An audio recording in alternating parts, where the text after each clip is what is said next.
ಮೊದಲಿಗೆ ಲಲಿತಾ ಸಹಸ್ರನಾಮನ ಯಾರು ಭಕ್ತಿಯಿಂದ ಪಠಣೆ ಮಾಡ್ತಾರೆ ಅಂಥವ್ರು ಏನಾಗುತ್ತೆ ಅಂದರೆ ಹೊರಗಡೆ ಹೋದರೆ ಒಂದು ಮರ, ಒಂದು ಎಲೆ, ಒಂದು ಹಣ್ಣು, ಒಂದು ಹೂವು, ಅಲ್ಲಿ ಕೂಡ ಪರಮೇಶ್ವರನೇ ನೋಡ್ತಾರೆ. ಆಮೇಲೆ ಒಂದು ಗಿಡದಲ್ಲಿ ಹೂವು ನೋಡಿದಾಗ ಅದನ್ನು ಕಿತ್ತು ಬಂದು ನಾವು ದೇವರಿಗೆ ಇಡ್ತೀವಿ. ಅವಾಗ ನಾವು ಕೇಳಲ್ಲ. ಪರಮೇಶ್ವರಿ ಆ ಮರದ ಗಿಡದ ಇರುವಾಗ ತನಗೆ ತಾನೇ ಹೂವು ಬಿಡಿಸ್ಕೊಂಡು ತನ್ನ ಸ್ವಯಂ ಪೂಜೆಗೆ ಇಟ್ಕೊಂಡಿರುವಾಗ ಕಿತ್ತು ತಗೊಂಡ ಒಂದು ಫೋಟೋ ಇಡೋ ಸರಿನಾ? ಗುಣಮುಖ ಆಗದ ಹಾಸ್ಪಿಟ್ಲಲ್ಲೂ ಗುಣಮುಖದ ಆಗದ ಕಾಯಿಲೆಗಳನ್ನು ಗುಣಮುಖ ಮಾಡಿದೆ ಲಲಿತಾ ಸಹಸ್ರನಾಮಕ್ಕೆ ಅಷ್ಟು ಶಕ್ತಿ ಇದೆ ಅಂತ ಹೇಳಿ. ನನ್ನ ಕೈ ಇನ್ನೂ ನೀನು ಹೇಳಿಸ್ಕೋಬೇಕು ಅಂತಿದ್ರೆ ವಾಸಿ ಮಾಡ್ತೀಯ. ಇದು ಪಾಸ್ ಪಾಪಡ ಇಷ್ಟು ವರ್ಷ ಈ ನಾಮ ನನಗೆ ಕಾಯಿಲೆ ಬಂದಿದೆ, ವಾಸಿ ಮಾಡಮ್ಮ ಕೇಳುವಂತ. ಮಡಿಗೂ ಸ್ವಚ್ಛತೆಗೂ ಒಂದು ಚಿಕ್ಕ ಉದಾಹರಣೆ ಕೊಡೋದಾದ್ರೆ, ಮಡಿ ತುಂಬಾ ಶ್ರೇಷ್ಠ. ನಡೆಸೋದಾದ್ರೆ ನಡೆದರೆ ಈ ಕಾಲದಲ್ಲಿ ನಡೆಯುತ್ತೆ. ಆಮೇಲೆ ಮಡಿ ಅನ್ನುವಾಗ ಅದಕ್ಕೆ ಒಂದು ಕೋಲಿನ ಮೇಲೆ ಒಣಗಾಕ್ಬೇಕು, ಮೆಟಲ್ಗೆ ಒಣಗಾಕ್ರೆ ಮಡಿ ಒಂದು ಕೋಲಿನ ಮೇಲೆ ಒಣಗ. ಅದರಲ್ಲೂ ಸ್ವಚ್ಛತೆ, ಮಾನಸಿಕ ಸ್ವಚ್ಛತೆ ತುಂಬಾ ಮುಖ್ಯ.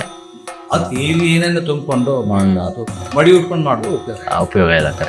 ಕರೆಕ್ಟಾಗಿ ಲಲಿತಾ ಸಹಸ್ರನಾಮ ಅತಿ ಇಷ್ಟದಿಂದ ಮಾಡಿದ್ರೆ ಆ ಮಾತಂಗಿ ದೇವಿ ಕೆಲಸದೊಳಗೆ ನಮ್ಮಲ್ಲಿ ಸೇರ್ಕೊಂಡು ಸಂಬಳ ತಗೊಂಡು ನಮ್ಮನ್ನ ಕಸ ಕೂರಿಸೋಗ್ತಾರೆ. ಅಷ್ಟಿಷ್ಟ ಆ ಮಾತಿಗೆ. ನನ್ನ ನಾಮ ನುಡಿದ ಮನೆಯಲ್ಲಿ ನನ್ನ ಇನ್ನೊಂದು ದೇವಿ ರೂಪನ ಕೆಲಸದೊಳಗೆ ನಾನು ಕಳಿಸ್ತೀನಿ. ಇದನ್ನ ಯಾರು ಅನ್ಯತಾ ಭಾವಿಸಬಾರ್ದು. ಸುಮಾರು ಜನ ಲಲಿತಾ ಸಹಸ್ರನಾಮ ಹೇಳೋರು ಸಹ ಸುಮಾರು ಜನ ಕಷ್ಟದಲ್ಲೇ ಇದಾರಲ್ಲ ಸರ್, ಅವ್ರಿಗೆ ಅವ್ರು ಹೇಳೋ ರೀತಿ ತಪ್ಪಾಗ್ತಿದ್ಯಾ? ನನ್ನ ಕಷ್ಟ ನೀವು ತೀರಿಸಬೇಕು ಅಂತ ನಾನು ಪೂಜೆ ಮಾಡ್ತಾ ಇದ್ದಾಗ ಅಲ್ಲಿ ಸ್ವಾರ್ಥ ಆ ದೇವರು ಬೇಕು. ಯಾವ ಸಮಯದಲ್ಲಿ ಲಲಿತಾ ಸಹಸ್ರನಾಮನ ಹೇಳೋದ್ರಿಂದ ತುಂಬಾ ಒಳ್ಳೆಯ ಫಲ? ಮಗುವನ್ನ ಮುದ್ದಾಡಕ್ಕೆ ತಾಯಿಗೆ ಯಾವ ಸಮಯ ಒಳ್ಳೆ ಮುದ್ದಾಡಿ ರಕ್ಷಿಸುವವಳು ಅವಳೆ, ಸಂರಕ್ಷಣೆ ಮಾಡುವವಳು ಅವಳೆ, ಶಿಕ್ಷಿಸುವವಳು ತಾಯಿನೇ. ಆದರೆ ಈ ತಪ್ಪಾದಾಗ ದೇವರಿಗೆ ಕೋಪ ಬಂದು ಶಿಕ್ಷೆ ಕೊಡೋದು ಅಥವಾ ಕಷ್ಟಕ್ಕೆ ದೂರ ಅಂಥದ್ದು ಏನಾದರೂ ಆಗುತ್ತಾ?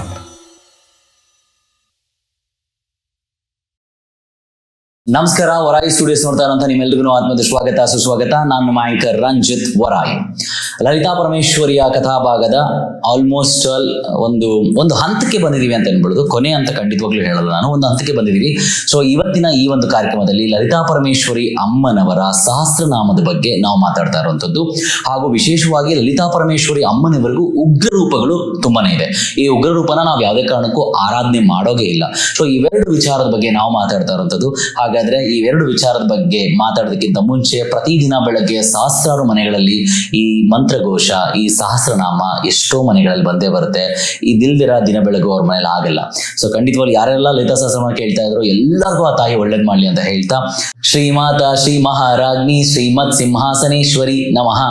ಸೊ ಈ ಮೊದಲನೇ ಲೈನ್ ಲಲಿತಾ ಸಹಸ್ರನಾಮದಲ್ಲಿ ಬರುವಂತ ಈ ಮೊದಲನೇ ಲೈನ್ ಹಿಡಿದು ಕಡೆಯ ಲೈನ್ವರೆಗೂ ತನ್ನದೇ ಆದ ಶಕ್ತಿ, ಅಗೋಚರವಾದ ಅರ್ಥ ಇವೆಲ್ಲವೂ ಅಡಗಿದೆ. ಆ ಮಾತೆಯ, ಆ ಸಿಂಹಾಸನೇಶ್ವರಿಯ ಶ್ರೀ ಮಾತೆಯ ಲಲಿತಾ ಸಹಸ್ರನಾಮದ ಬಗ್ಗೆ ನಾವಿವತ್ತು ತಿಳ್ಕೊಳ್ತಾ ಇರೋವಂಥದ್ದು.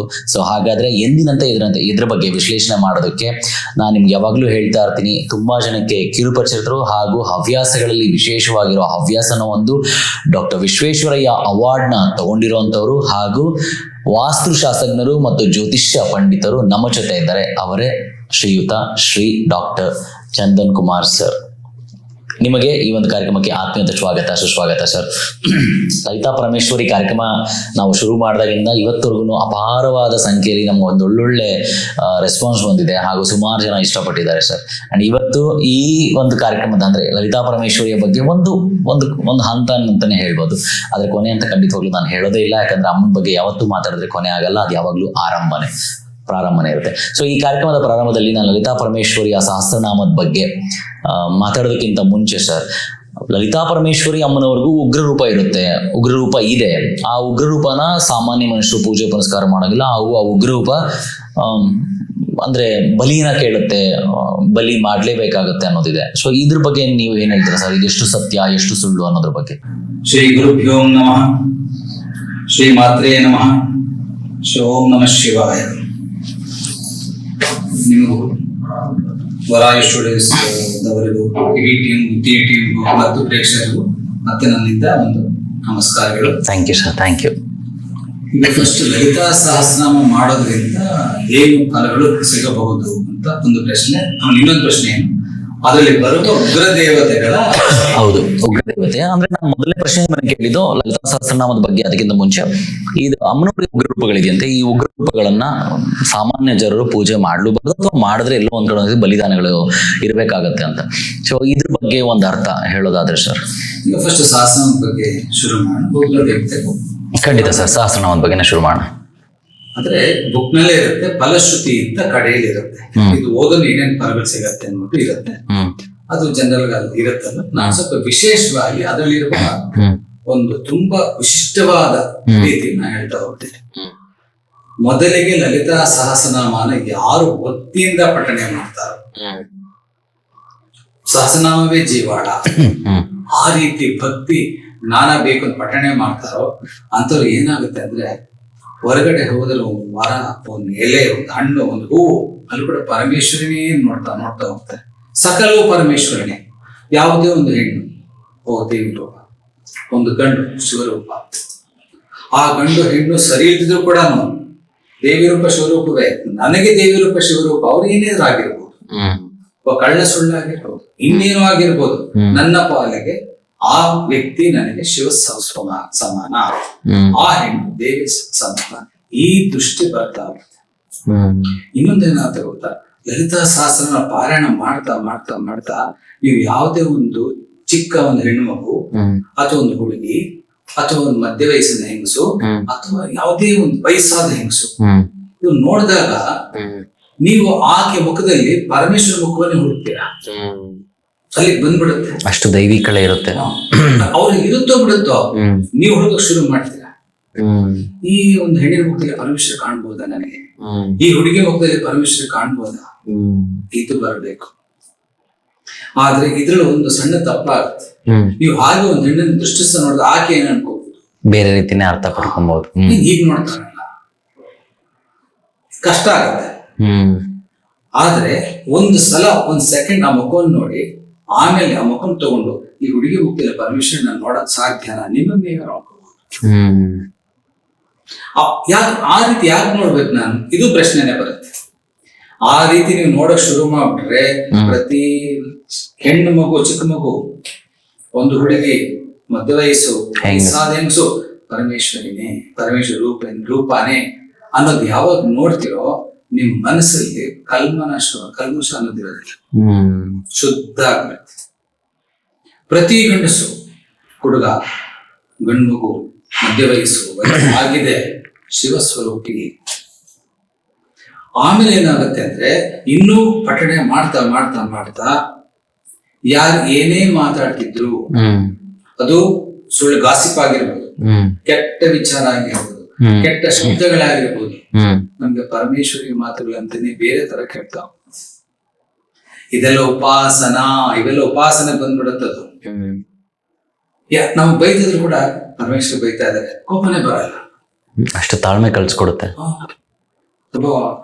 ಯಾರೋ ಗಂಡಸು ಬೈತಾ ಇದ್ದಾನೆ, ಶಿವ ಬೈತಾ ಇದ್ದಾರೆ, ಬೈಸ್ಕೊಳ್ಳೋಣ. ನಾವಿನ್ನ ಉಪಾಸನೆ ಮಾರ್ಗ ಕರ್ಕೊಂಡು ಹೋಗುತ್ತೆ. ಆಮೇಲೆ ಒಂದು ಗಿಡದಲ್ಲಿ ಹೂವ ನೋಡ್ತೇವೆ. ಹೂವ ನೋಡಿದಾಗ ಅದನ್ನ ಕಿತ್ತು ಬಂದು ನಾವು ದೇವರಿಗೆ ಇಡ್ತೀವಿ. ಅವಾಗ ನಾವು ಕೇಳಲ್ಲ. ಪರಮೇಶ್ವರಿ ಆ ಮರದ ಗಿಡದ ರೂಪದಲ್ಲಿ ಇರುವಾಗ ತನಗೆ ತಾನೇ ಹೂವ ಬಿಡಿಸ್ಕೊಂಡು ತನ್ನ ಸ್ವಯಂ ಪೂಜೆಗೆ ಇಟ್ಕೊಂಡಿರುವಾಗ ನಾನು ಕಿತ್ತು ತಗೊಂಡಾಗ ಒಂದು ಫೋಟೋ ಇಡೋ ಸರಿನಾ ಪ್ರಶ್ನೆ. ಯಾಕಂದ್ರೆ ನೀವು ಹೂವ ಕೀಳುವಾಗ ಆ ಗಿಡಕ್ಕೆ ಎಷ್ಟು ನೋವಾಗತ್ತೆ ನಮ್ಗೆ ಗೊತ್ತಿಲ್ಲ, ತುಂಬಾ ನೋವು. ಆ ರೀತಿ ಯೋಚನೆ ಬರುತ್ತೆ. ಪ್ರತಿಯೊಂದು ಪರಮೇಶ್ವರ ರೂಪ, ಪ್ರತಿಯೊಂದು ಶಿವರೂಪ, ಪ್ರತಿ ವಸ್ತು, ಪ್ರತಿ ಸ್ಥಳ. ಇನ್ನು ಸರ್, ಲಲಿತಾ ಪರಮೇಶ್ವರಿಯ ಸ್ತೋತ್ರದಲ್ಲಿ, ಸಹಸ್ರನಾಮದಲ್ಲಿ ಈಗ ನಾವು ಆಂಜನೇಯ ಚಾಲಿಸ ಹೇಳ್ತಾ ಇದ್ರೆ, ಹನುಮಂತನನ್ನ ನಿನಗೆ ಇಷ್ಟು ಶಕ್ತಿ ಇದೆ, ನೀನು ಬಲವಂತ, ಗುಣವಂತ, ಸಿದ್ಧಿವಂತ ಅಂತ ಹೇಳಿ ಹುರಿದುಂಬಿಸಿ ಹನುಮಂತನ ಶಕ್ತಿನ ಮಾಡ. ಈ ಲಲಿತಾ ಸಹಸ್ರನಾಮದ ಸ್ತೋತ್ರದಲ್ಲಿ ಏನ್ ಅಡಗಿದೆ ಸರ್ ಆಕ್ಚುಲಿ? ಎಷ್ಟೊತ್ತು ಹೇಳಿದ್ನಲ್ಲ, ಪ್ರತಿಯೊಂದು ಪರಮೇಶ್ವರಿ ನೋಡೋ ರೂಪ.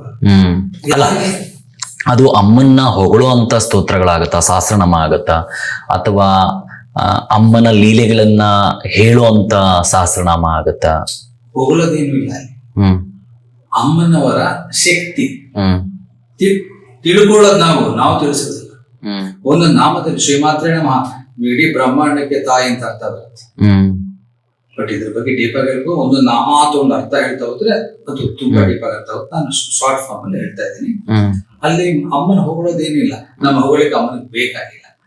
ಬೇಕಾಗಿರೋದು ನಮ್ಮ ಭಕ್ತಿ ಮತ್ತು ಜ್ಞಾನ ಮತ್ತು ಮುಗ್ಧತೆ. ನಮ್ಮ ಕಿವಿ ಕೇಳಿಸೋ ಹಾಗೆ ನಮ್ಮ ಬಗ್ಗೆ ಯಾರೋ ಏನೋ ಮಾತಾಡ್ತಿದ್ದಾರೆ, ನಮ್ಗೆ ಸಾಧಾರಣ ಸಿಟ್ಟು ಬರುತ್ತೆ. ಬಟ್ ಉಪವಾಸದ ಸಿಟ್ಟು ಬರಲ್ಲ, ಕರ್ಕೊಂಡು ಹೋಗ್ತಾರೆ. ಆ ನಗುನಲ್ಲೇ ನಮ್ಗೆ ಏನೇನೋ ಉತ್ತರ ಸಿಕ್ಬಿಡುತ್ತೆ. ನನ್ ಬೇರೆಯವ್ರನ್ನ ಕೇಳಿಸ್ಕೊಂಡ, ಬಟ್ ಒಂದು ಸ್ಮೈಲ್ ಕೊಟ್ಟು ಹೊಟ್ಟದ ಬಂತು, ನಿಮಗ್ ಚಿಂತೆ ಬಂತು.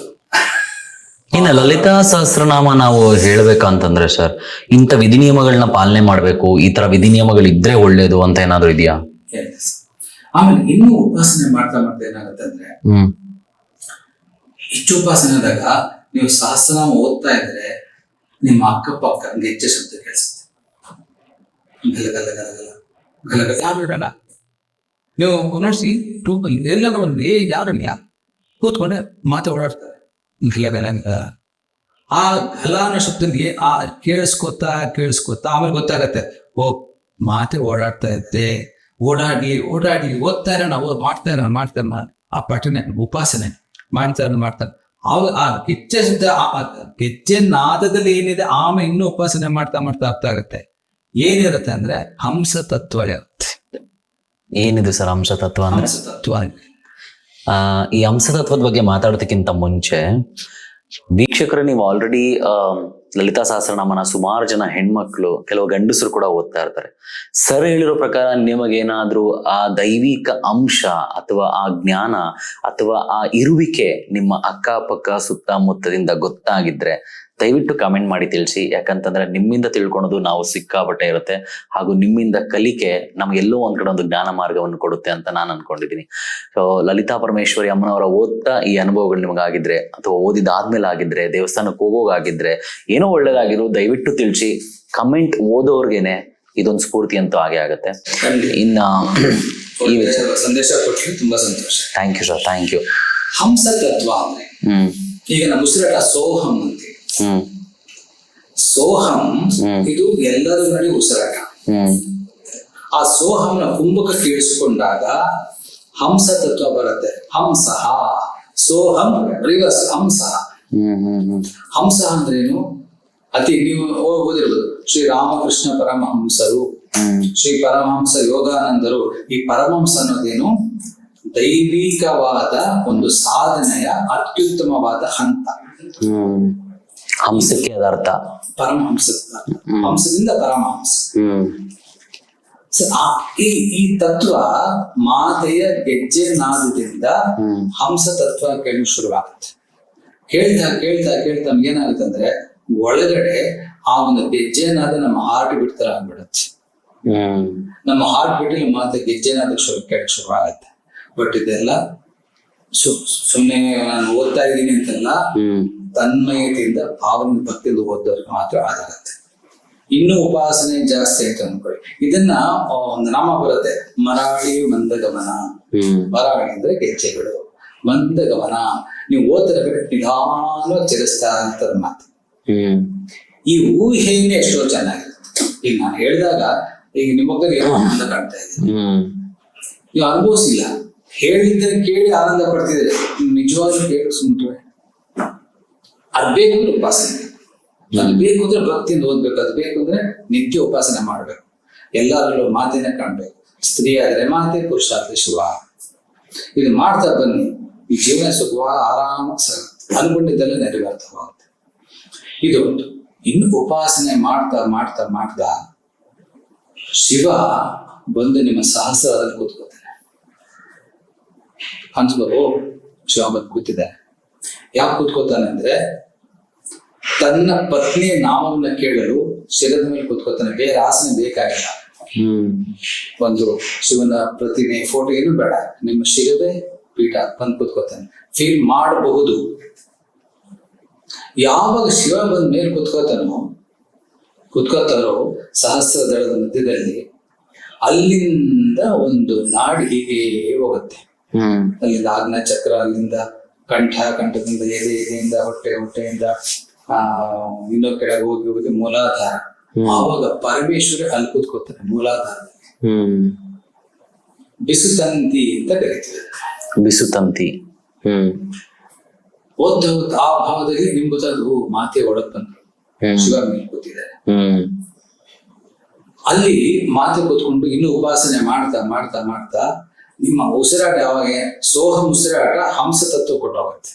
ಹಂಸ ತತ್ವ ಹೋಗೋದನ್ನ ಏನ್ ಮಾಡ್ಬೇಕು ಅಂದ್ರೆ ಒಂದು ನಾಮವನ್ನು ಓದಿ ಶ್ರೀ ಮಾತ್ರೇ ನಮಃ, ಉಸಿರು ಎಕ್ಸೇಲ್ 1 2 3 4 5 6 7 8 9 ಕುಂಭಕ 1 2 3 4 5 ಇನ್ಹೇಲ್ 1 2 3 4 5 6 7 ಎಕ್ಸೇಲ್ 9 5 9 ಇದೇ ಸೋಹಂ.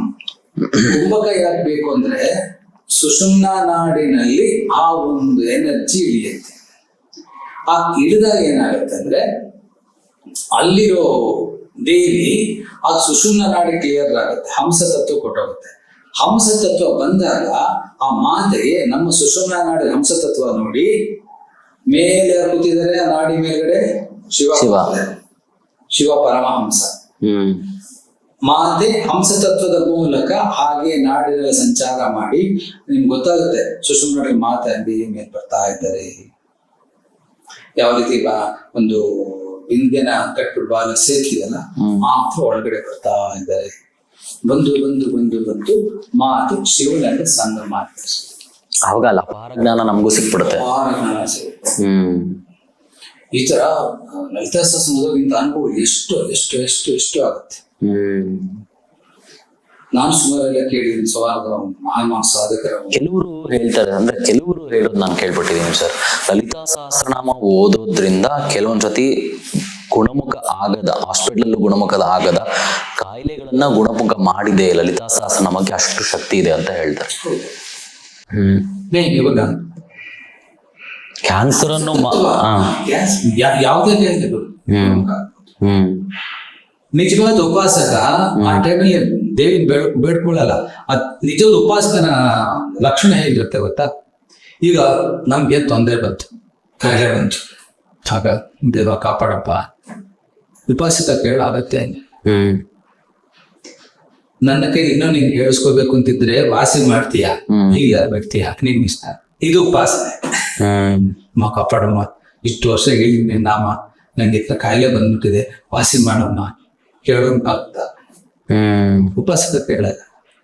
ಈ ಕಾಯಿಲೆಯಿಂದ ನನ್ನ ಮುಗಿಸ್ಬೇಕು, ನನ್ನ ಕತೆ ನಿನ್ನಿಚ್ಛೆ ಮುಗಿಸು.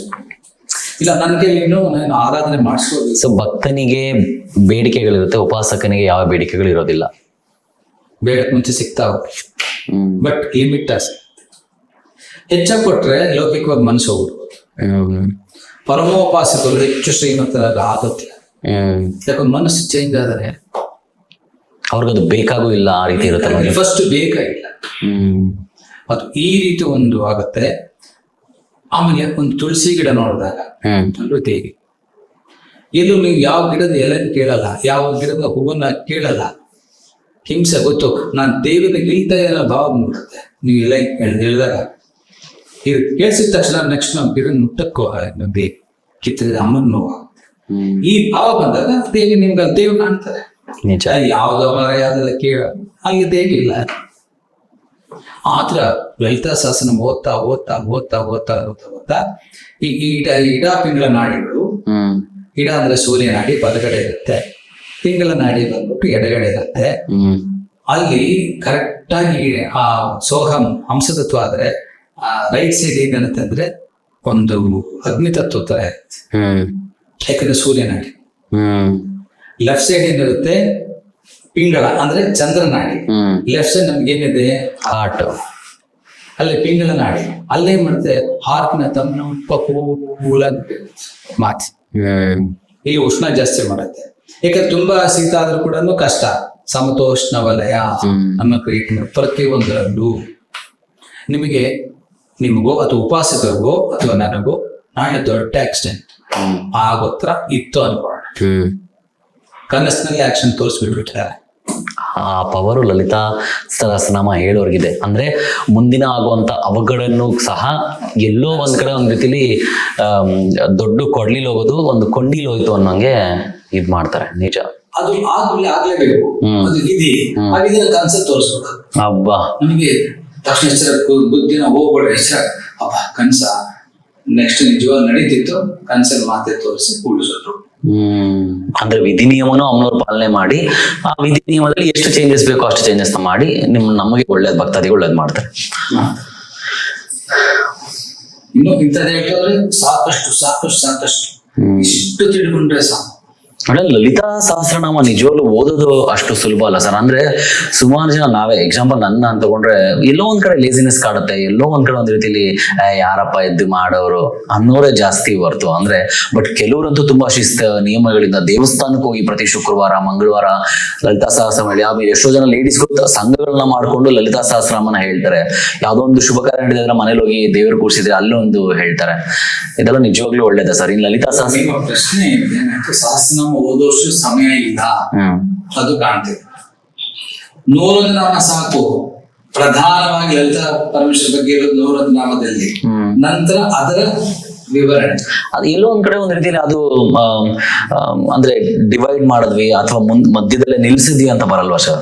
ಈಗ 101 ನಾಮ ನೀವು ಹೇಳಿದ್ರು ಸಹಸ್ರನಾಮ ಅಂತ ಕೊಟ್ಟಿರೋದೇನೆ ಒಂದು ಕಂಪ್ಲೀಟ್ ಮಾಡಕ್ಕೆ. ಇನ್ಫ್ಯಾಕ್ಟ್ ನನ್ನೇ ತಗೊಂಡ್ರೆ ನಾನು ಯಾವ್ದಾದ್ರು ದೇವರ ಸಾಂಗ್ ಏನಾದ್ರು ಪ್ಲೇ ಮಾಡಿದ್ರೆ, ಇಟ್ ಕ್ಯಾನ್ ಬಿ ಎನಿಥಿಂಗ್, ರಾಯರ್ದಾಗಿರ್ಲಿ ಅಥವಾ ಯಾವ್ದೋ ಒಂದು ಮಂತ್ರ ಆಗಿರ್ಲಿ, ಯಾವುದೇ ಒಂದು ಮಂತ್ರ ಅದು 3 ನಿಮಿಷ 4 ನಿಮಿಷ ಇದ್ರೆ ನಾನು ಫುಲ್ ಕೇಳ್ಬೇಕು ಅನ್ನೋ ಮನಸ್ಥಿತಿ ನಂದು. ಸಾಂಗ್ಗೆ ಇಂಥ ಮನಸ್ಥಿತಿ ಇಟ್ಕೊಂಡವರು ಇನ್ನು ಸಹಸ್ರನಾಮಕ್ಕೆ ಕುತ್ಕೊಂಡು ಹೇಳಿದಾಗ 101 ನಾಮ ಹೇಳ್ಬಿಟ್ಟು ಬ್ರೇಕ್ ಆದಾಗ ಬ್ರೇಕ್ ಆಯ್ತು ಅಂತ ಅನ್ಸಲ್ಲ.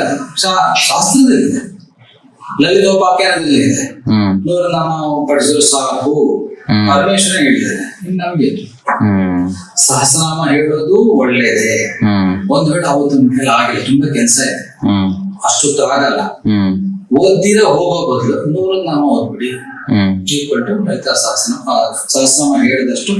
ಅಂದ್ರೆ ಸಹಸ್ರನಾಮದ 1000 ಎಸೆನ್ಸ್ 100 ನಾಮದಲ್ಲಿ ಅಡಗಿದೆ.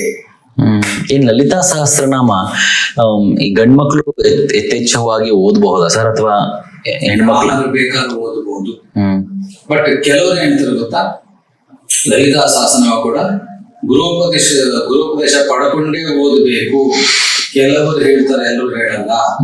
ಅಂದ್ರೆ ಆತರ ಇಲ್ಲ. ಹೌದು, ಹಿಂದಿನ ಎಪಿಸೋಡ್ ನೀವೇ ಹೇಳಿದ್ರೆ ಲಲಿತಾ ಸಹಸ್ರನಾಮಕ್ಕೆ ಯಾವುದೇ ತರದ್ದು ಬೇಕಾಗಿಲ್ಲ. ಅಮ್ಮನವರೇ ಹೇಳಿದ್ದಾರೆ, ಭಕ್ತಿಯಿಂದ ನನ್ನ ನಾಮ ಯಾರು ಜಪಿಸಬಹುದು, ಗುರುಪದೇಶ ಬೇಕಾಗಿಲ್ಲ. ಅದೇ ತ್ರಿಶತಿ ಓದೋದಕ್ಕೆ ಉಪದೇಶ ಬೇಕು, ದೇವಿ ಖಡ್ಗಮಲ ಓದೋದಕ್ಕೆ ಗುರುಪದೇಶ ಬೇಕು. ಲಲಿತಾ ಸಹಸ್ರನಾಮ ಇಲ್ಲ, ಎಲ್ಲರೂ ನನ್ನ ಮಕ್ಕಳೇ. ತ್ರಿಶತಿ ಸಹಸ್ರನಾಮ ಅಂತ ಸರ್? ತ್ರಿಶತಿ ಲಲಿತಾ ತ್ರಿಶತಿ ಕರೆಕ್ಟ್ ಕೇಳಿದೀನಿ ನಾನು. ಅದು ಗುರುಪದೇಶ ಬೇಕಾಗುತ್ತೆ. ಇನ್ನು ಲಲಿತಾ ಸಹಸ್ರನಾಮ ಓದೋದಕ್ಕೆ ಗಂಡ್ಮಕ್ಳಾಗ್ಲಿ ಹೆಣ್ಮಕ್ಳಾಗ್ಲಿ ಅಥವಾ ಯಾರೇ ಆಗ್ಲಿ ಸರ್, ಚಿಕ್ಕ ಮಕ್ಳು ದೊಡ್ಡವರು ಯಾವ ರೀತಿ ನಿಯಮನ ಪಾಲನೆ ಮಾಡಬೇಕು ನಿಮ್ಮ ಪ್ರಕಾರ? ಸ್ವಚ್ಛತೆ, ಫಸ್ಟ್ ಸ್ವಚ್ಛತೆ. ಒಂದು ಪರಮೇಶ್ವರ ಫೋಟೋ ಇರಬೇಕು. ವಿಗ್ರಹ ಇಟ್ಕೊಳ್ಳೋದಿದ್ರೆ 3 ಇಂಚಿಗಿಂತ ಹೆಚ್ಚು ಎತ್ತರ ವಿಗ್ರಹ ಇಟ್ಕೋಬಾರ್ದು. ಮತ್ತು ಚಿತ್ರಪಟ, ಸ್ವಚ್ಛತೆ ಕರೆಕ್ಟ್ ಆಗಿ ಆಗೋದಾದ್ರೆ ಮಾತ್ರ ಮಾಡಿ, ಇಲ್ಲಾಂದ್ರೆ ಸ್ವಚ್ಛತೆ ಸಾಕು. ಸ್ವಚ್ಛತೆ ಬೇಕು. ಆಮೇಲೆ ಕೆಂಪು ಮತ್ತು ಅರಿಶಿನ ಬಣ್ಣದ ಹೂಗಳು ಇರಬೇಕು. 2 ತುಪ್ಪ ದೀಪಗಳು. Sir, if you don't mind, ಮಡಿಗೂ ಸ್ವಚ್ಛತೆಗೂ ಇರೋ ಒಂದು ವ್ಯತ್ಯಾಸ. ಯಾಕಂದ್ರೆ ನಾನೇನ್ ಫೀಲ್ ಆಗ್ತೀನಿ ಅಂತಂದ್ರೆ ಸ್ವಚ್ಛತೆ ಮಡಿಯ ಅಥವಾ ಮಡಿಯೇ ಸ್ವಚ್ಛತೆ ಅಂತ ನನ್ನ ಭಾವನೆ. ಮಡಿಗೂ ಸ್ವಚ್ಛತೆಗೂ ಒಂದು ಚಿಕ್ಕ ಉದಾಹರಣೆ ಕೊಡೋದಾದ್ರೆ? ಒಳ್ಳೆ ಪ್ರಶ್ನೆ. ಇಂಥ ಪ್ರಶ್ನೆ ಬರಬೇಕು. ನಾನು ನೋಡಿದಾಗೆ, ನಾನು ನೇರವಾಗಿ ನೋಡಿದಾಗೆ ಮಡಿ ಮಡಿ ಮಡಿ ಅಂತ ಎಷ್ಟೋ ಜನ ಬಂದು ದೇವಿ ಆರಾಧನೆ ಅಥವಾ ಶಿವ ಪೂಜೆ ಏನೋ ಒಂದು ಮಾಡ್ತಾರೆ.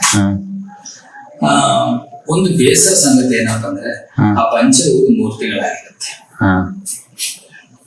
ಮಡಿ ಅಂತ ಮಡಿ ಮಡಿ ಯಾರು ಮುಟ್ಟಿಸ್ತಾರೆ, ಅವರ ಹುಟ್ಟಿರೋ ಪಂಚೆ ನೋಡಿ, ಅದು ಮಡಿನ ಒಂದು. ಆಮೇಲೆ ಮಡಿ ಎನ್ನುವಾಗ ಅದಕ್ಕೆ ಒಂದು ಕೋಲಿನ ಮೇಲೆ ಒಣಗಾಕ್ಬೇಕು, ಮೆಟಲ್ ಮೇಲೆ ಒಣಗಾಕ್ರೆ ಮಡಿ ಆಗಲ್ಲ.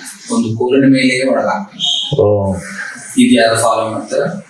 ಮಾಡಲ್ಲ. ಸರ್, ಒಣಗಾಕಿದ್ಮೇಲೆ ಮಡಿ ಅಂತ ಹೇಳಿದ್ಮೇಲೆ ಆ ಪಂಚೆ ಅಥವಾ ಆ ಒಂದು ವಸ್ತ್ರನ ಯಾರು ತಾಕಬಾರ್ದು. ಅಲ್ಲಿ ಓಡಾಡೋರು ಅಲ್ಲಿ ನಿಂತ್ಕೊಂಡು ಆ ಕಡೆ ಹೋಗಿ ಮುಂದೆ ನಿಂತ್ಕೊಂಡು ಬರ್ತಾ ಇರ್ತಾರೆ. ಈ ಅಪ್ಪ ನೋಡಿರಲ್ಲ, ಮಡಿ ಮಡಿ ಮಡಿ ಅನ್ಕೊಂತಾರೆ. ಇಂಥ ಎಷ್ಟೋ ಮಿಸ್ಟೇಕ್ಸ್ ಓಕೆ. ಅದಕ್ಕೋಸ್ಕರ ಸ್ವಚ್ಛತೆ, ಒಳ್ಳೆ ಚೆನ್ನಾಗಿ ಹೋಗಿರೋ ಪಂಚೆ ಉಟ್ಕೊಂಡು ಪೂಜೆ ಮಾಡೋದು ಸಾಕು. ಮಡಿಗೂ ಸ್ವಚ್ಛತೆಗೂ ಇದೆ. ಅದು ಪಂಚೆ ಒಂದು ಇದ್ರಲ್ಲಿ ಅರ್ಥ ಆಗಿದ್ದು ನನಗೇನಂತಂದ್ರೆ, ಮಡಿಗೂ ಹಾಗೂ ಸ್ವಚ್ಛತೆಗೂ ಒಂದು ವಾಕ್ಯದಲ್ಲಿ ಉತ್ತರ ಕೊಡ್ಬೋದು ಅಂತಂದ್ರೆ ನಿಮ್ಮ ಮುಖಾಂತರ ನಾನು ತಿಳ್ಕೊಂಡಿದ್ದು, ಸ್ವಚ್ಛತೆ ಅಂತಂದ್ರೆ ನಾನು ಹೇಗೆ ಬೇಕಾದ್ರೂ ಮಾಡ್ಕೊಳೋಂಥದ್ದು, ಮಡಿ ಅಂತಂದ್ರೆ ಇದು ಹಿಂಗೇ ಮಾಡ್ಬೇಕು ಅನ್ನೋಂಥದ್ದು. ಸೊ ಈ ಮಡಿಗೆ ಎಲ್ಲೋ ಒಂದ್ ಕಡೆ ತುಂಬಾ ಕಷ್ಟದ ಕೆಲಸ, ಸ್ವಚ್ಛತೆ ಇದ್ರೆ ಸಾಕು. ಬಟ್ ಒಂದ್ ಕಾಲದಲ್ಲಿ ಮಡಿ ನಡೀತಿತ್ತು. ಹೌದು, ಮಡಿ ತುಂಬಾ ಶ್ರೇಷ್ಠ. ನಡೆಸೋದಾದ್ರೆ ನಡೆದರೆ ಈ ಕಾಲದಲ್ಲಿ ನಡೆಯುತ್ತೆ.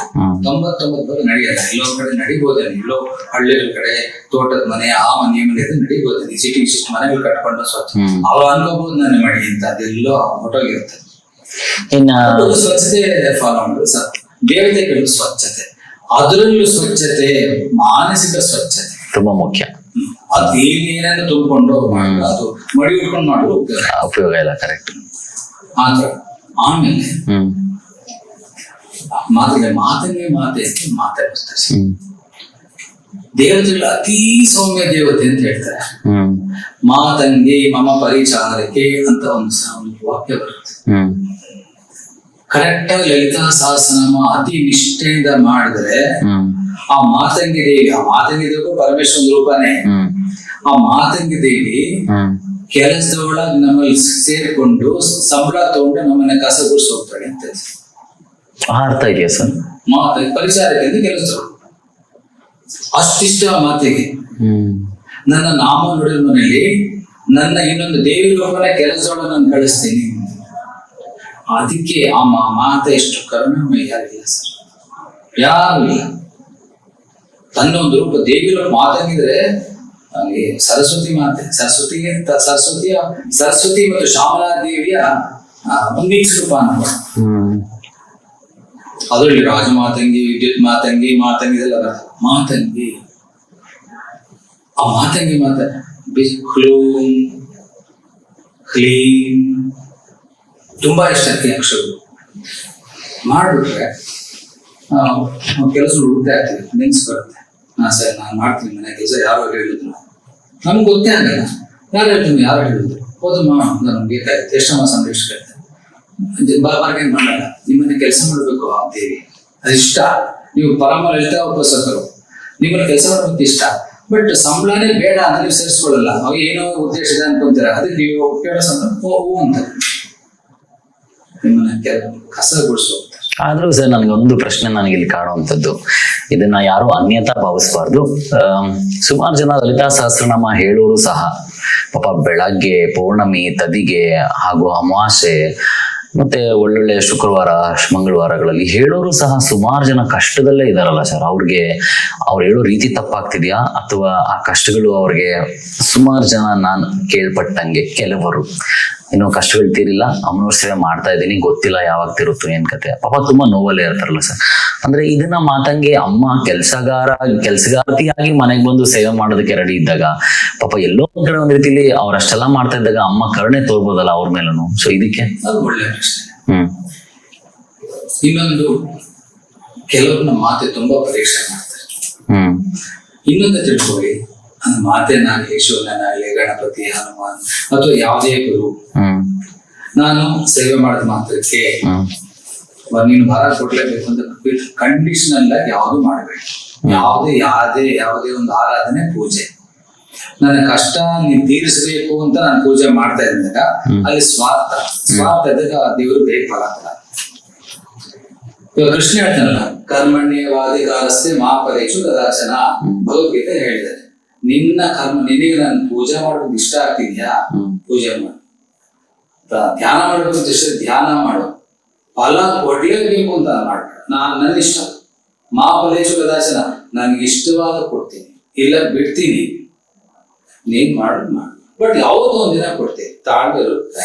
ಇದು ಪರಮೇಶ್ವರಿಗೂ ಅದೇ ಮಾತು, ಕೃಷ್ಣನಿಗೂ ಅದೇ, ಗಣಪತಿಗೂ ಅದೇ. ಯಾವ್ದು ಇದ್ರು ಮಾತಾಡಕ್ಕೆ ಹೋಗ್ತಾರೆ ಸರ್, ತಿಂಗಳೆಲ್ಲ ಹೋಗ್ತಾರೆ ಸರ್. ಕೃಷ್ಣ ಪ್ರತಿ ತಿಂಗಳು ಕಷ್ಟ ತೀರಿಲ್ಲ, ರಾಯ ತಪ್ಪಾಗಲ್ಲ ಅಲ್ಲ. ರಾಯರ್ ಕರೀಲಿಲ್ಲ ನೀನು ಬಾಪ ಒಂದು 12 ತಿಂಗಳು ಬಂದು ಕಷ್ಟ ನೆರವೇರಿಸ್ತೀನಿ ಅಂತ ಕೋರಿಕೆ ಇಟ್ಕೊಂಡು ಹೋದ್ರೆ ಬಟ್ ಎಲ್ಲ ಪುಣ್ಯಕ್ಷೇತ್ರಕ್ಕೆ ಹೋಗ್ಬೇಕು ಅಂತಂದ್ರೆ ಇಟ್ ಇಸ್ ನಾಟ್ ದಟ್ ನಾವು ಹೋಗಕ್ಕಾಗಲ್ಲ, ದೇವರೇ ನಮ್ಮನ್ನ ಕರ್ಕೊಬೇಕು ಅಂತ ಹೇಳ್ತಾರೆ ಯಾವುದೇ ಪುಣ್ಯಕ್ಷೇತ್ರದಲ್ಲಿ. ಸೊ ನೀವು ಕಷ್ಟ ತೀರತ್ತೋ ಬಿಡತ್ತೋ ಸೇವೆ ಮಾಡ ಯಾವಾಗ ಅಲ್ಲಿ ಹೋಗ್ತಿರೋ ಅವಾಗ ಅವ್ರ ಕರ್ಸ್ಕೊಂಡಿದ್ದೆ.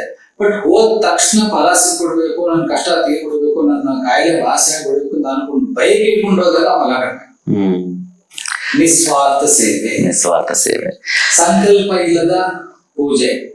ಏನು ಸಂಕಲ್ಪ ಇಲ್ಲಮ್ಮ, ನಾನು ನಿನ್ನ ಪೂಜೆ ಕೊಟ್ಟಿದ್ದೀನಿ, ನಾನು ನಿನ್ನ ಪೂಜೆ ನಾಮಸ್ಮರಣ ಮಾಡಿ ಕೊಟ್ಟಿದ್ದೀನಿ ಅಷ್ಟೇ, ನಿನ್ನಿಚ್ಛೆ ಇದೆಯಲ್ಲ. ಹಾಲಲ್ಲಾದ್ರೂ ಹಾಕೋ, ನೀರಲ್ಲಾದ್ರೂ ಹಾಕೋ ರಾಘವೇಂದ್ರ. ಹಾಲಲ್ಲಿ ಕೆನೆಯಾಗಿ ನೀರಲ್ಲಿ ಮೀನಾಗಿ ಹಾಯಾಗಿರುವೆ ರಾಘವೇಂದ್ರ. ಲಲಿತಾ ಸಹಸ್ರನಾಮ ಕೂಡ ಅದೇ. Very nice sir. ಇನ್ನ ವಿಧಿ ನಿಯಮಗಳು ಬಂತಂದ್ರೆ ಸ್ವಚ್ಛತೆಯಿಂದ ಇರಬೇಕು ಅಂತ ಹೇಳಿದ್ರಿ. ಯಾವ ಸಮಯದಲ್ಲಿ ಲಲಿತಾ ಸಹಸ್ರನಾಮನ ಹೇಳೋದ್ರಿಂದ ತುಂಬಾ ಒಳ್ಳೆಯ ಫಲ? ಇನ್ನೊಂದು ಲಲಿತಾ ಸಹಸ್ರನಾಮಕ್ಕೆ ಮಗುವನ್ನ ಮುದ್ದಾಡಕ್ಕೆ ತಾಯಿಗೆ ಯಾವ ಸಮಯ ಒಳ್ಳೆಯದು ಕೇಳಿದ್ರೆ ಏನ್ ಹೇಳೋದು? ಎಲ್ಲ ಸಮಯನೂ ಒಳ್ಳೆಯದೇ. ಒಳ್ಳೆಯದೇ. ಆದ್ರೆ ಏನಪ್ಪಾ ಅಂದ್ರೆ ಬ್ರಾಹ್ಮಿ ಮುಹೂರ್ತ ಮತ್ತು ಗೋಧುಳಿಗಳನ್ನ ಸ್ವಲ್ಪ ಶ್ರೇಷ್ಠ. ಅದು ನಾವು ಮಾಡ್ಕೊಂಡಿರೋದು. ಯಾಕೆಂದ್ರೆ ಬೆಳಿಗ್ಗೆ ಎದ್ದ ತಕ್ಷಣ ಬ್ರಾಹ್ಮಿ ಮುಹೂರ್ತ ನಮ್ಮ ಮೈಂಡ್ ಫ್ರೆಶ್ ಆಗಿರುತ್ತೆ. ಅದಾದ್ಮೇಲೆ ಏನಾಗುತ್ತೆ, ಅವರ ಕೆಲಸದಲ್ಲ ತಲೆನೋವು ಬಿಸಿ, ಅಷ್ಟು ಫ್ರೆಶ್ ಆಗಿರಲ್ಲ. ಆಮೇಲೆ ಸಂಜೆ ಎಲ್ಲ ಕೆಲಸ ಮುಗಿಸ್ಕೊಂಡು ಆದಷ್ಟು ಮನೆಗೆ ಸೇರ್ಕೊಂಡಿರ್ತೀವಿ, ಒಂದು ರಿಲ್ಯಾಕ್ಸ್ ಮಾಡಿರ್ತೀವಿ. ಅದಕ್ಕೆ ಆ ಎರಡು ತುಂಬಾ ಶ್ರೇಷ್ಠ ಅಂತ ಕೇಳಬಹುದು. ಬಟ್ ನಿಮ್ ಮನ್ಸಾದಾಗ ನಿಮ್ಗೆ ರಾತ್ರಿ 1 ಗಂಟೆ ಇಷ್ಟ ಆಯ್ತು, ಇಲ್ಲ ಅಮ್ಮನವರು ಶಾಸನ ಮಾಡ್ಲೇಬೇಕು ಅನ್ನಿಸ್ತು, ಮಾಡ್ಬಿಡಿ. ಅಯ್ಯೋ ರಾತ್ರಿ 1 ಗಂಟೆ ಮಾಡಬಹುದಾ? ತಾಯಿನ ನೆನ್ಸತಿ ಮಗುಗೆ ಸಮಯ ಇಲ್ಲ. ಆದ್ರೆ ಆ ಟೈಮಲ್ಲಿ ಅಗೋಚರ ಶಕ್ತಿಗಳು ಅಂದ್ರೆ ಕಾಣದ ಶಕ್ತಿಗಳ ಕೈವಾಡಗಳು ಜಾಸ್ತಿ. I mean to say that negative ಎನರ್ಜಿಗಳು ಜಾಸ್ತಿ. ಸಹಸ್ರನಾಮ ಪಾಸಿಟಿವ್ ಎನರ್ಜಿ, ಆ ನೆಗೆಟಿವ್ ಎನರ್ಜಿ ಏನ್ ಮಾಡಕ್ಕಾಗುತ್ತೆ? Very nice, very nice, very nice. ಸಹಸ್ರನಾಮ ಪಾಸಿಟಿವ್ ಎನರ್ಜಿ, ನಾ ನೆಗೆಟಿವ್ ಎನರ್ಜಿ ಏನ್ ಮಾಡಕ್ಕಾಗುತ್ತೆ? ಅಬ್ಸಲ್ಯೂಟ್ಲಿ ಸರ್, ಕರೆಕ್ಟ್ ಆಗಿ ಹೇಳಿದ್ದೀರಾ. ಒಂದು ಕತ್ತಿ ಇಟ್ಕೊಂಡ್ರು, ಕತ್ತಿ ಗುರಾಣಿ ಇಟ್ಕೊಂಡಿದ್ದೀನಿ. Very nice, very nice. ಅಮ್ಮ ಅಂದ್ರೆ ಪವರ್. ಇನ್ನು ಸಹಸ್ರನಾಮನ ಎಷ್ಟು ಒಂದು ಸತಿ ಮುಗಿಸ್ಬೇಕು ಅಂತಂದ್ರೆ ನನಗೆ ಗೊತ್ತಿರೋ ಪ್ರಕಾರ ಹೊಸಬ್ರಿಗೆ ಒಂದು 30 ನಿಮಿಷ ಬೇಕಾಗುತ್ತೆ. ಸೊ ನಿಮ್ಮ ಪ್ರಕಾರ ಹೊಸಬ್ರಿಗೆ ಒಂದು 30 ನಿಮಿಷ ಆದ್ರೆ ಹಳ್ಬರ್ಗೆ ಒಂದು 15 ನಿಮಿಷ 20 ನಿಮಿಷ ತಗೋಣ. ಸೊ ಎಷ್ಟು ಸತಿ ಅಥವಾ ಎಷ್ಟು ಸಲ ಬೆಳಗ್ಗೆ ಸಂಜೆ ವಾರಕ್ಕೆ ಎಷ್ಟು ಸತಿ ಹೇಳಿದ್ರೆ ಒಳ್ಳೆ ದಿನಕ್ಕೆ? ಒಂದೇ ಸತಿ ಸಾಕಾ? ಭಕ್ತಿಯಿಂದ ಒಂದ್ಸಲ ಸಾಕು. ಇನ್ನೊಂದು ಅರ್ಧ ಗಂಟೆ ಕೂಡ ಅದು ಟೈಮ್ ಅಲ್ಲ. ಎಷ್ಟು ನಿಮಿಷದಲ್ಲಿ ಮುಗಿಸ್ಬೇಕು ಸರ್? ಒಂದು ನಾಮ ಹೇಳಿದ ತಕ್ಷಣ ಅದನ್ನ ಅನುಭವಿಸ್ತೀವಿ. ಶ್ರೀ ಮಾತ್ರೇ ನಮಃ, ಇಮಿಡಿಯೇಟ್ ಅದನ್ನ ಅನುಭವಿಸಿ. ಆ ಮಾತೃತ್ವ ಒಂದ್ಸಲ ರೂಪ ನೋಡಿ.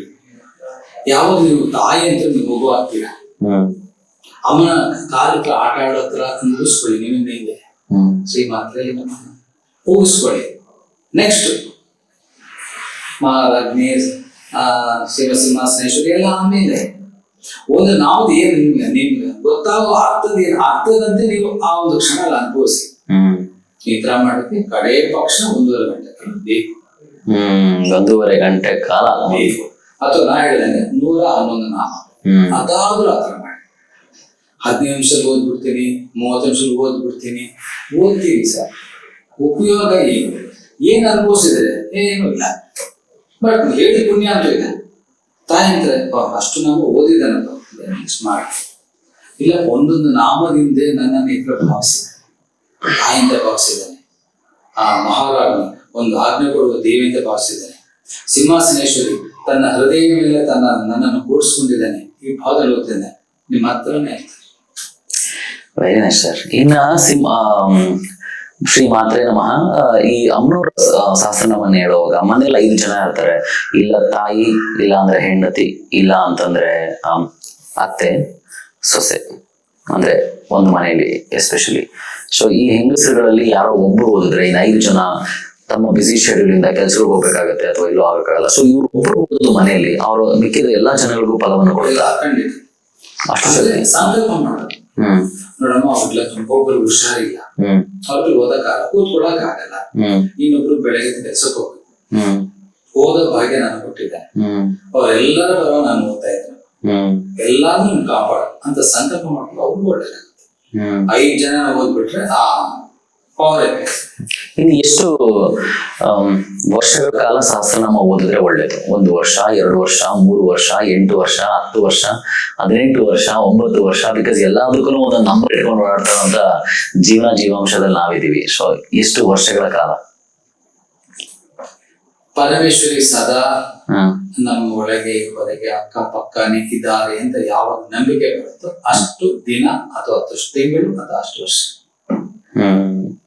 ನಿಮಗೆ 18 ವರ್ಷ ಓದಿದ್ರೆ ಭಾವ ಬರ್ತಾ ಇಲ್ಲ, ಮತ್ತೆ ಓದ್ಬೇಕಾಗುತ್ತೆ. ಕೆಲವರಿಗೆ 2 ತಿಂಗಳು ಅನ್ಸುತ್ತೆ ಭಾವ ಬರ್ತಾ ಇದೆ. ಒಳಗಡೆ. ಬಟ್ ಆ ಭಾವವನ್ನ ಎಲ್ಲಿ ಬಿಡ್ತಾನೆ ಸರ್ ಮನುಷ್ಯ? ಇನ್ನೂ ಖುಷಿ ಪಡೋದಕ್ಕೆ, ಇನ್ನೂ ಓದೋದಕ್ಕೆ ಜಾಸ್ತಿ ಶಾಸನ ಓದಕ್ ಹೋಗಲ್ಲ. ಅನುಭವ ಸ್ಥಿತಿಯಲ್ಲಿ ಭಾವಸ್ಥಿತಿಯಲ್ಲಿ ಮಾಡ್ಬೋದು ಸಾಕು. ಈಗ ನೀವು ಮೆಟ್ಲ ಒಂದು ಮಾಡಿ ಹತ್ತೈತಿ, ಒಂದು ಲ್ಯಾಡರ್ ಬೇಕು. ಲ್ಯಾಡರ್ ಹತ್ತದ ಮೇಲೆ ಲ್ಯಾಡರ್ ಬೇಕಾಗಿಲ್ಲ. ಸಹಸ್ರನಾಮ ಲ್ಯಾಡರ್ ಪೂರ್ಣ ಅನುಭವಿಸಿದ ಮೇಲೆ ಲ್ಯಾಡರ್ ಬೇಡ ಹಂಗಿರ್ತೀವಿ. ಎಷ್ಟೂರು ಓದ್ಬೇಕು ಅಂದ್ರೆ ನಿಮಗೆ ಮಾತೆ ನನ್ನೊಳಗೆ ಇದ್ದಾರೆ, ಪೂರ್ಣ ನಂಬಿಕೆ.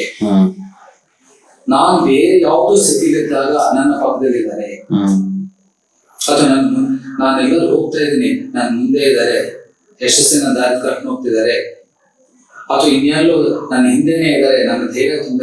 ಈ ನಂಬಿಕೆ ಆ ಓದುಗರಲ್ಲಿ, ಆ ಉಪಾಸಕರಲ್ಲಿ ಯಾವಾಗ ಪರಿಪೂರ್ಣವಾಗಿ ಬರುತ್ತೋ ಅಲ್ಲಿವರೆಗೂ ಶಾಸನ ಓದ್ಬೇಕು.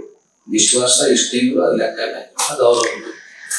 ಇನ್ನು ಸರ್ ಸಹಸ್ರನಾಮ ಓದ್ತಾ ಗೊತ್ತೋ ಗೊತ್ತಿಲ್ಲದೇನೋ ಉಚ್ಚಾರಣೆಯಲ್ಲಿ, ಓದುವ ರೀತಿಯಲ್ಲಿ, ಕುಳಿತುಕೊಳ್ಳೋ ರೀತಿಯಲ್ಲಿ, ದಿಕ್ಕುಗಳನ್ನ ನೋಡುವಂತ ರೀತಿಯಲ್ಲಿ ಯಾವುದೋ ಒಂದು ತಪ್ಪನ್ನ ಆಯ್ತು ಅಂದರೆ, ಯಾಕಂದ್ರೆ ಲಲಿತಾ ಸಹಸ್ರನಾಮಕ್ಕೆ ಇರುವಂತ ಮಾತ್ರ ಲಲಿತಾ ಪರಮೇಶ್ವರಿ ಅಂತ ನೆಕ್ಸ್ಟ್ ನಾವು ಮಾತಾಡೋದೇ ಉಗ್ರ ರೂಪವೇ ಆಗಿ, ಅಮ್ಮನವರು ಉಗ್ರ ಸ್ವರೂಪಿಣಿ ಕೂಡ ಆಗಿದ್ದಾಳೆ.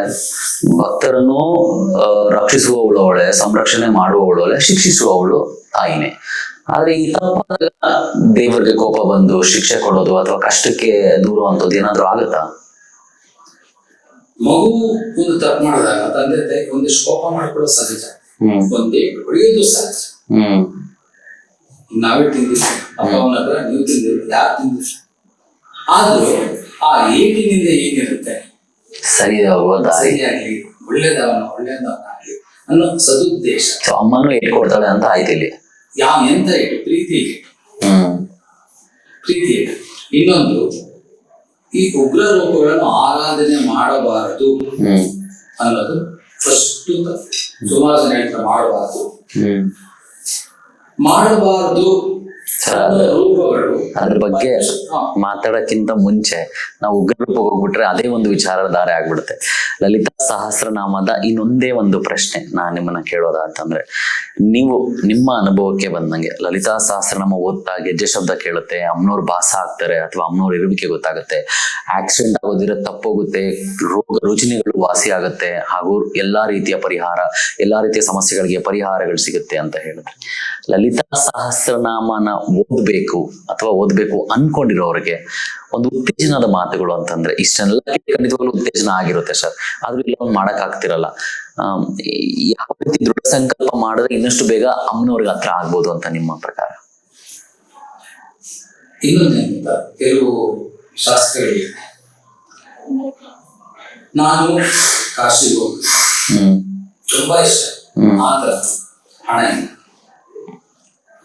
ಮನಸ್ಸಲ್ಲಿ ದುಡಿತಾ ಇದೆ, ಕಾಶಿಗೆ ಹೋಗ್ಬೇಕು, ಅಥವಾ ಒಂದು ಹಣ ಇಲ್ಲ, ಅಥವಾ ಆರೋಗ್ಯ ಇಲ್ಲ, ಅಥವಾ ಏನೋ ಲೋನ್ ಆಗದೆ, ಬಟ್ ಹೋಗಕ್ಕಾಗಲ್ಲ, ಹೋಗ್ಬೇಕು.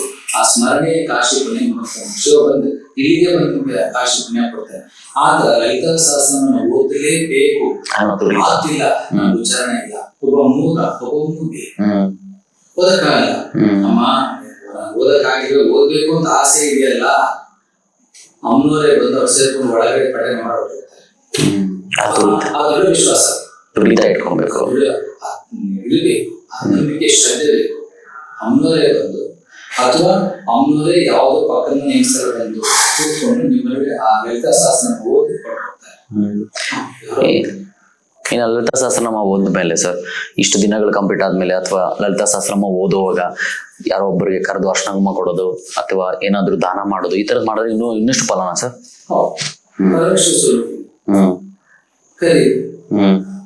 ಶುದ್ಧ ದಿನ ಅಂದ್ರೆ ಪರಮೇಶ್ವರನಿಗೆ ಅಶುದ್ಧ ದಿನ ಶುದ್ಧ ದಿನ ಅಂತ ಇಲ್ಲ. ಆದ್ರೆ ಒಂದ್ ಹೆಂಗಸನ ಕರಿಬೇಕಾದ್ರೆ ಒಂದು ಒಳ್ಳೆ ದಿನ ಕರೆದು ಪರಮೇಶ್ವರ ರೂಪಿಣಿ ಅಂತ ಹೇಳ್ಕೊಂಡು ನಿಮ್ ಕೈಲಾಗ ದಾನ ವಸ್ತ್ರದಾನ ತಾಂಬೂಲ ಕೊಟ್ಟು ಕಳಿಸಿ. Very nice sir. ಈ ಹೆಂಗಸರು ಕೊಟ್ಟಿದ್ದಕ್ಕೆ ಆ ಮಾತೆ ಸಾಧಿಸ್ಕೊಳ್ತವೆ. Very nice sir. ಒಟ್ಟಿನಲ್ಲಿ ಲಲಿತಾ ಪರಮೇಶ್ವರಿ ಅಮ್ಮನವರ ಸಹಸ್ರನಾಮ ಹೇಳುವಂತ ಎಷ್ಟೋ ಲಲಿತಾಂಬಿಕೆಯರು ಅಂದ್ರೆ ನೀವೇ, ಅಮ್ಮನ ಸ್ವರೂಪದಲ್ಲಿರುವಂಥವ್ರು ನೀವು, ಅಮ್ಮನ ಸ್ಮರಣೆ ಮಾಡುವಂಥವ್ರು ನೀವು, ಅಮ್ಮನಲ್ಲಿ ಅಮ್ಮನಾಗಿ ಅಮ್ಮನಗೋಸ್ಕರ ಮಂತ್ರ ಪಠನೆಗಳನ್ನ ಮಾಡುವಂಥವ್ರು ನೀವೇನೆ ಲಲಿತಾಂಬಿಕೆಯರು ಅಂತ ಹೇಳ್ತಾ, ಲಲಿತಾ ಸಹಸ್ರನಾಮದ ಅರ್ಥ, ಲಲಿತಾ ಸಹಸ್ರನಾಮದ ಫಲ, ಲಲಿತಾ ಸಹಸ್ರನಾಮದಿಂದ ಆಗುವಂಥ ಸಕಲ ಸೌಭಾಗ್ಯಗಳನ್ನು ಹಾಗೂ ಅದರಿಂದ ದೂರ ಆಗುವಂಥ ರೋಗ ರುಜಿನಗಳ ಬಗ್ಗೆನೂ ಮಾತಾಡಿದ್ದಾಯಿತು. ಲಲಿತಾ ಸಹಸ್ರನಾಮ ಅನ್ನೋದೇ ಒಂದು ಶಕ್ತಿ, ಲಲಿತಾ ಸಹಸ್ರನಾಮ ಅನ್ನೋದೇ ಒಂದು ನಂಬಿಕೆ, ಅದೇ ಒಂದು ಪವಾಡ, ಅದೇ ನಮ್ಮ ಜೀವನಕ್ಕೆ ದಾರಿ. ಖಂಡಿತವಾಗ್ಲೂ ಯಾರು ಕಲಿತು ಅದನ್ನ ಶ್ರದ್ಧಾ ಭಕ್ತಿ ವಿನಯ ವಿಧಿ ನಿಯಮದಿಂದ ಶ್ರದ್ಧೆ ಭಕ್ತಿಯಿಂದ ಹೇಳ್ತಾ ಇರ್ತಾರೋ ಅವ್ರಿಗೆ ಆ ಫಲ ಸಿಕ್ಕಿರುತ್ತೆ. ಅವ್ರು ಖಂಡಿತವಾಗ್ಲೂ ಆ ಫಲದಿಂದ ಖುಷಿ ಪಟ್ಟಿರ್ತಾರೆ. ಸೊ ಲಲಿತಾ ಸಹಸ್ರನಾಮ ಹೇಳುವಂಥ ಪ್ರತಿಯೊಬ್ಬರಿಗೂ ಒಳ್ಳೇದಾಗ್ಲಿ. ಈ ಶೋ ಎಪಿಸೋಡ್ ನೋಡ್ತಾ ಲಲಿತಾ ಸಹಸ್ರನಾಮನ ಕಲಿಯಬೇಕು ಅನ್ಕೊಂಡವರು, ಮುಂದೆ ಹೇಳ್ಬೇಕು ಅನ್ಕೊಂಡು ಒಳ್ಳೇದಾಗ್ಲಿ ಅಂತ ಹೇಳ್ತಾ, ಮತ್ತೊಮ್ಮೆ ಆ ಶ್ರೀ ಮಾತ್ರೆಗೆ ಅಂದ್ರೆ ಮಾತೆಗೆ ನಮನ ಮಾಡ್ತಾ ಎಲ್ಲರನ್ನೂ ಜಗತ್ತನ್ನು ಕಾಪಾಡುವಂಥ ಜಗಜ್ಜನನಿ ತಾಯಿಗೆ ವಂದಿಸುತ್ತಾ ಸರ್ ಮತ್ತೊಮ್ಮೆ ನಿಮ್ಗೆ ಥ್ಯಾಂಕ್ ಯು ಸೋ ಮಚ್ ಅಂತ ಹೇಳ್ತಾ ಇದ್ದೀನಿ. ಇದಾಗಿತ್ತು ಇವತ್ತಿನ ಶ್ರೀ ಲಲಿತಾ ಪರಮೇಶ್ವರಿ ಅಮ್ಮನವರ ಒಂದು ಕಥಾ ವಿಭಾಗ, ಲಲಿತಾ ಸಹಸ್ರನಾಮದ ಕಥಾ ವಿಭಾಗ ಅಂತ ಹೇಳ್ತಾ ಮತ್ತೊಮ್ಮೆ ಹೇಳ್ತಾ ಇದ್ದೀನಿ, ಈ ಅಮ್ಮನವ್ರ ಬಗ್ಗೆ ಮಾತಾಡೋದಕ್ಕೆ ಕೊನೆಯೇ ಇಲ್ಲ, ಇದೆಲ್ಲವೂ ಆರಂಭ ಮಾತ್ರ. ನಿಮ್ಮ ಆಶೀರ್ವಾದ ಅಭಿಮಾನ ಸದಾ ನಮ್ಮ ವರಾಯು ಸ್ಟುಡಿಯೋಸ್ ಮೇಲೆ ಇದೇ ರೀತಿ ಇರಲಿ ಅಂತ ಹೇಳ್ತಾ, ನೀವೇನಾದರೂ ಸರ್ನ ಕಾಂಟ್ಯಾಕ್ಟ್ ಮಾಡಬೇಕು ಅಂತಂದರೆ ನಾವು ಕೊಟ್ಟಿರುವಂಥ ನಂಬರ್ಗಳಿಗೆ ಖಂಡಿತವಾಗ್ಲೂ ಕಾಂಟ್ಯಾಕ್ಟ್ ಮಾಡಿ. ನಿಮ್ಮಲ್ಲಿರುವಂಥ ಎಲ್ಲ ಪ್ರಾಬ್ಲಮ್ಗಳಿಗೆ ಒಂದು ಸೂಪರ್ ಆಗಿರುವಂಥ ಸೂಕ್ತವಾಗಿರುವಂಥ ನೀಟಾಗಿರುವಂಥ ಪರಿಹಾರವನ್ನು ಇವರು ಹೇಳ್ತಾರೆ ಅಂತ ಹೇಳ್ತಾ ಇಲ್ಲಿಗೆ ಕರ್ಕೊಂಬಸ್ತಾ ಇದ್ದೀನಿ. ಮತ್ತೊಮ್ಮೆ ಡಾಕ್ಟರ್ ಚಂದನ್ ಕುಮಾರ್ ಸರ್ಗೆ, ವಾಸ್ತುಶಾಸ್ತ್ರಜ್ಞರು, ಜ್ಯೋತಿಷರು ಹಾಗೂ ಅಖಂಡ ಬ್ರಹ್ಮಾಂಡವನ್ನು ತಿಳಿಸಲು ಬಂದ ಮಹನೀಯರಿಗೆ ಧನ್ಯವಾದಗಳು sir. Thank you so much. ಧನ್ಯವಾದಗಳು. ಅಖಂಡ ಬ್ರಹ್ಮಾಂಡದ ಶಕ್ತಿ ನಿಮಗಿಲ್ಲ, ಒಂದಿಷ್ಟು ಅದರಲ್ಲಿ ಒಂದಿಷ್ಟು. ಥ್ಯಾಂಕ್ ಯು ಸೋ ಮಚ್ ಅಂತ ಹೇಳ್ತಾ ಇಲ್ಲಿಗೆ ಈ ಕಾರ್ಯಕ್ರಮ ಮುಗಿಸ್ತಾ ಇದ್ದೀನಿ. ಮತ್ತೊಮ್ಮೆ ನಿಮ್ಮೆಲ್ರಿಗೂ ಒಳ್ಳೇದಾಗ್ಲಿ. ಲಲಿತಾ ಸಹಸ್ರವನ್ನ ಕಲೀರಿ, ಓದಿ, ನಮ್ಮ ಸಂಪ್ರದಾಯ ನಮ್ಮ ಹೆಮ್ಮೆ ಅಂತ ಹೇಳ್ತಾ ಇಲ್ಲಿಗೆ ಕಾರ್ಯಕ್ರಮ ಮುಗಿಸ್ತಾ ಇದ್ದೀನಿ. ಹೋಗಿ ಬರ್ತೀನಿ. ನಾನು ನಿಮ್ಮ ಆಂಕರ್ ರಂಜಿತ್ ವರಾಯು. ಸ್ವಲ್ಪ ಮಿಸ್ ಮೀ, ಜಾಸ್ತಿ ಬ್ಲಸ್ ಮೀ. ಟೆರ್ ಬಾಯ್, ಟೇಕ್ ಕೇರ್. ಜೈ ಲಲಿತಾಂಬಿಕಾ.